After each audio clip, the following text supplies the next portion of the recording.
¿Cómo les va? Bienvenidos a otra emisión de Filmoteca Online. Hemos dicho ya varias veces que la Embajada de Francia, a través de su servicio cultural, trajo a la Argentina en 16 milímetros una cantidad enorme de material eh, desde la década del 50, ¿no? Y entre ese material, además de muchos largometrajes y numerosos cortos, trajeron también noticieros.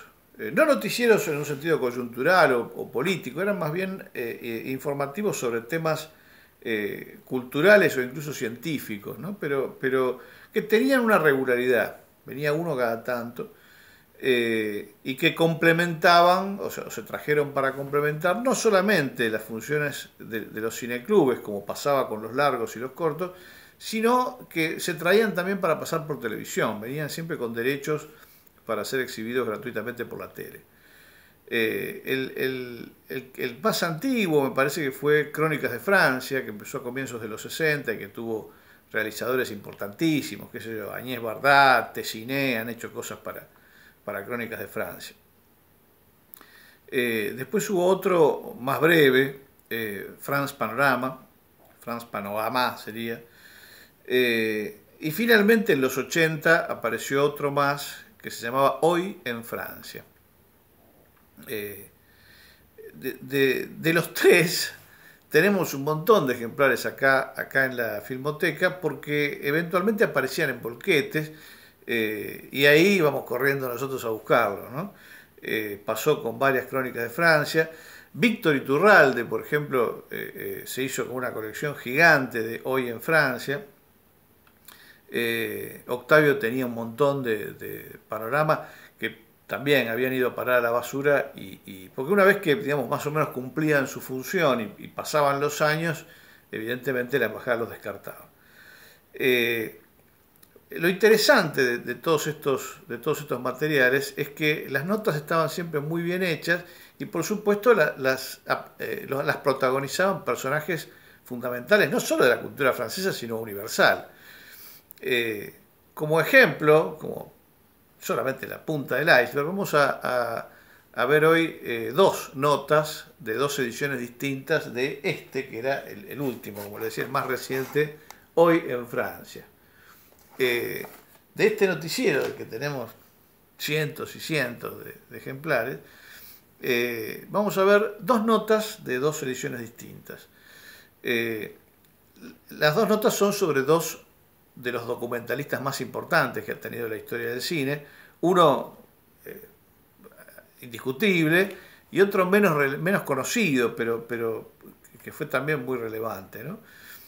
Vamos a ver primero el de este último, que fue Frédéric Rossif, que hizo historia por irritar a Franco con su película sobre la Guerra Civil Española, Morir en Madrid, creo que fue en el 64, que armó un revuelo mundial y que por primera vez permitió ver una cantidad de material de archivos sobre la guerra que, como ustedes saben, Franco negaba, digamos, ¿no? Es decir, había prohibido su representación, no, era algo, practicaba, digamos, esta ideología tan particular del no nombrar para que no exista, ¿no?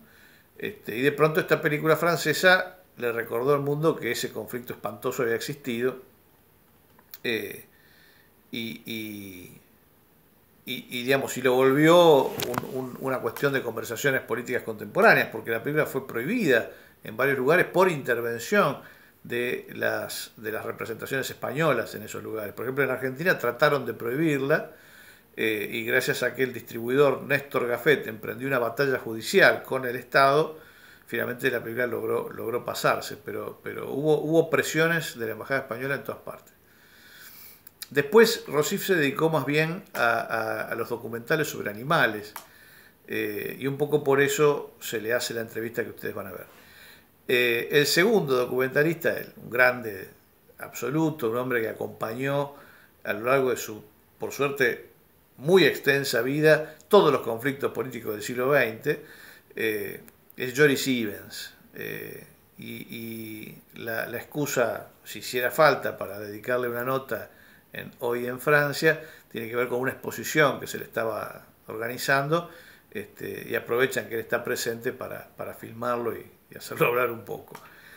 Son notas breves, por supuesto, pero me parecen muy valiosas, no solo históricamente, sino para que le podamos poner rostro, en el caso de Rossif, por ejemplo, a realizadores de los que siempre hemos oído hablar y nunca hemos podido ver y mucho menos escuchar.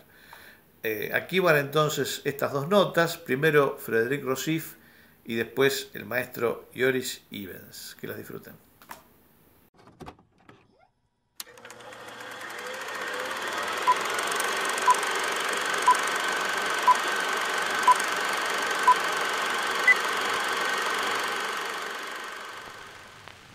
Hace algunos años, cuando a Jean Cocteau le preguntaron qué se llevaría de su casa, qué salvaría del fuego si hubiese un incendio, él respondió: me llevaría el fuego.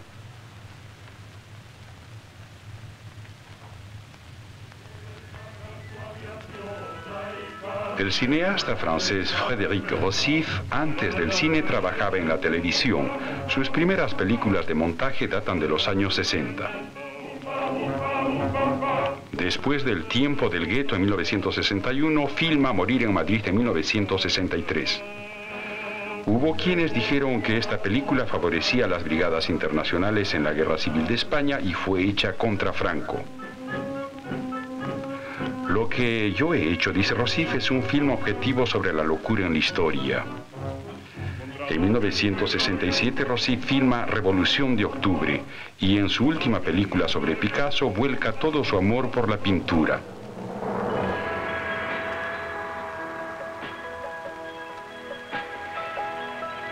Pero desde siempre, Frédéric Rossif cultiva una pasión, la de los animales. Después de numerosas emisiones y películas sobre animales, acaba de realizar Salvaje y Bello.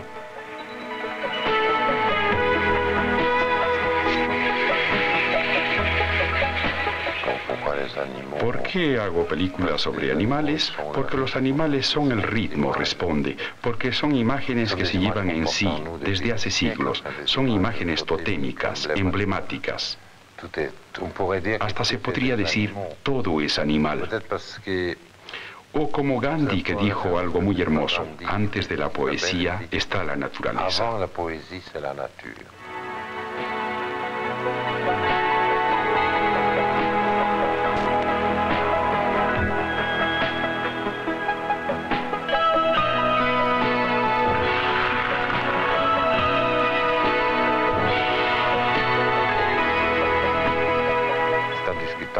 Indiscutiblemente, ir por todo el mundo en busca de animales es ir tras las huellas de la más antigua leyenda de todas las religiones del mundo, la del paraíso terrestre.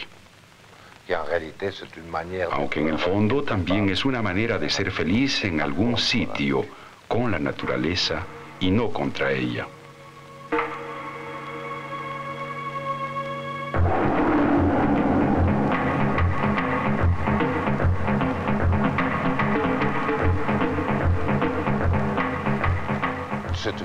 Hay que filmar a los animales en el momento adecuado. Para ello, hay que conocerlos. Hace 30 años que yo los filmo, por eso creo conocerlos un poco. Sí, hay que filmar a los animales en su momento, secundado por personas que conocen a los animales. Por ejemplo, los bosquimanos en el África, algunos indios y esquimales que mantienen con los osos y los caribús relaciones sorprendentes. Esa gente vive en un silencio absoluto, con una concentración absoluta. En la India he vivido esta experiencia con gente que atrae a las serpientes. En suma, una relación que nosotros ya hemos olvidado.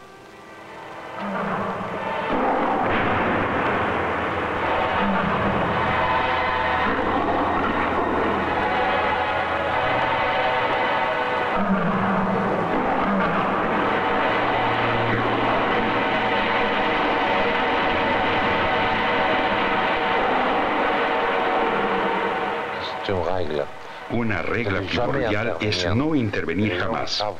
Cuando los leones pelean, saben hasta dónde pueden ir. Si interviene el hombre en ese momento, todo lo falsea. Intervenir implica además una noción de moral en un universo en donde la moral, nuestra moral, no existe.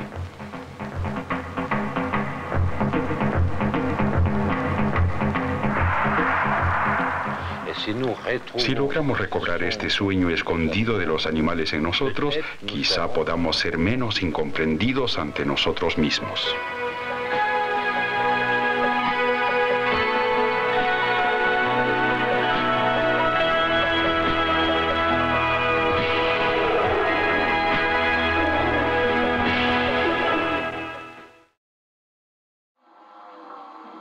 Para festejar los 80 años de vida apasionada y de trabajo de Joris Ivens, el Centro Nacional de Arte y Cultura y la Cinemateca Francesa organizaron en París una retrospectiva completa de la obra del célebre cineasta apodado el holandés itinerante.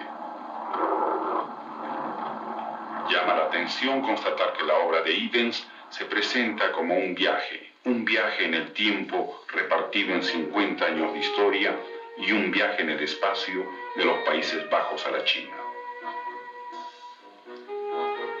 Pero lo que en esencia se halla en este viaje y que une el tiempo y el espacio es el hombre. El hombre que filma Ivens con sus esperanzas y sus penas. El hombre a quien el cineasta concede la palabra.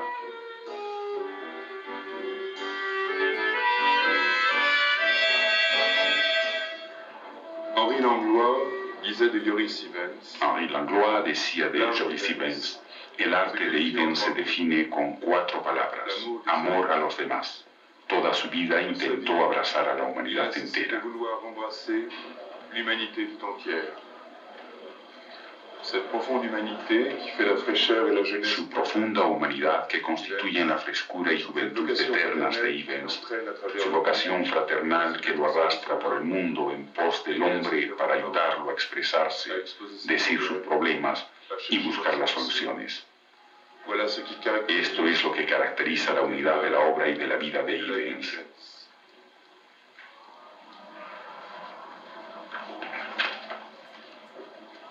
El trabajo del documentalista no es el trabajo de un solo hombre, como la pintura o la literatura. Es un trabajo colectivo. Sí, es colectivo. Colectivo ya que reúne gente de diferentes países con relaciones intensas, íntegras, directas entre ellas.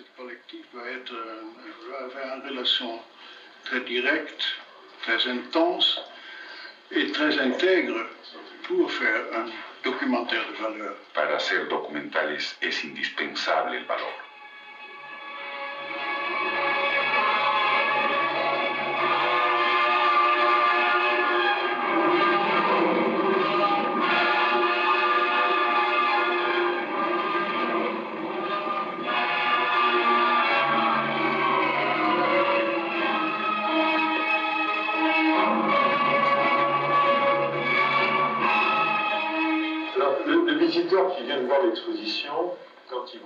Cuando el visitante que viene a la exposición percibe estos viajes por el mundo entero, tiene la sensación de reconocer algo.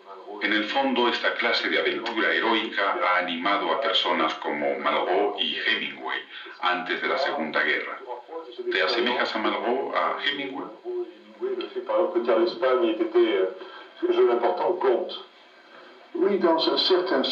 En cierto modo sí, pero en otro no. Porque en mis films yo tomo una posición más directa en la vida cotidiana con la gente. Tomemos un ejemplo concreto. Tierra de España. ¿Por qué fui a España? Porque en ese tiempo, ideológica y políticamente, ya estaba en el movimiento antifascista, que era enorme, internacional. Vimos actuar a Hitler y Mussolini, que fueron el peligro de la Segunda Guerra Mundial.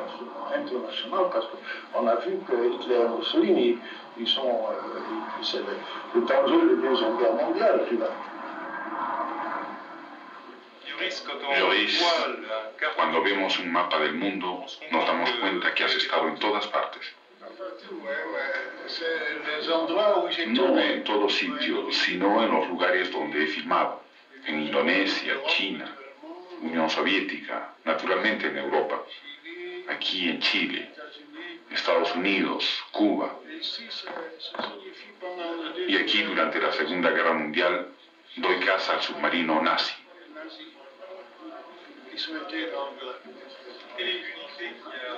¿Cuál es la unidad en estas películas?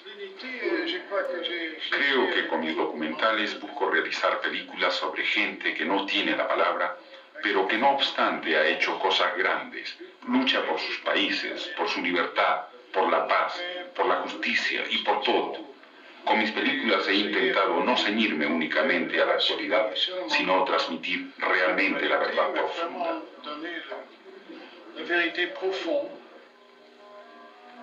Y ahora, viéndole encontrado al amanecer a la orilla del mar, le he preguntado a Ivens a dónde se dirige, y con un aire malicioso me ha respondido como un auténtico flamenco: tengo a la vista muchas cosas.